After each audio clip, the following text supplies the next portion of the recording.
Дејан Јованов деко газдата на дискотеката Пулс терал дел од вработените да се кријат од инспекции, инструкции пак често давал преку син му Михаил. Ова е наведено во исказот на сведок даден во обвинителството, кој денеска беше прочитан во судница. Станува збор за девојка која работела таму, а подоцна и во кафулето Класик. Нејзиниот и уште еден исказ се читаа во судница откако обвинителството достави психијатриско вештачење, според кое тие се со нарушена психичка состојба и не можат непосредно да сведочат. Одбраната реагираше, но судот одлучи да се прочитаат исказите. Јавна тајна беше дека газда Деко има заштита од луѓе во полиција и инспекции, затоа што не работеше како што треба. Деко беше многу алчен за пари, не оптоваруваше со се и се што за работа. Хигиената беше на најниско ниво.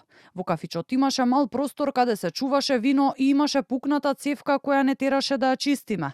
Парите ни ги даваше на рака. Син му Михаил Јованов ни ги даваше инструкциите. Никогаш не одлучуваше за нешто без да го праша. Кога ќе куцневме на терминал, место фискална излегуваше сметка и спратница. Тие сметки ги чуваа келнерите. Тие ги викавме црни пари. Спрема нас се дереше и беше многу лицемерен. Ако го имаше корист од нас, беше коректен. Во диското не пуштаа ако имаше најава за инспекции, а после 12 часот не пуштаа сите. За овој исказ реагираше и обвинетиот Михаил Јованов, тврдејќи дека е неточен.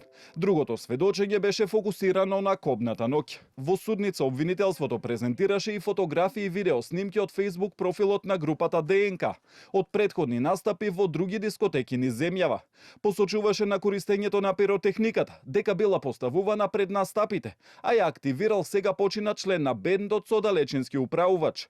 Беа презентирани видео снимки од мобилни телефони од Пулс, на кој се гледа моментот на настанувањето на пожарот. Дел од снимките па го покажа излегувањето на гостите по настанувањето на пожарот, зашто обвинителот Дарко Јакимовски посочи дека оневозможувањето на протокот на лица е поради влезот на самата дискотека.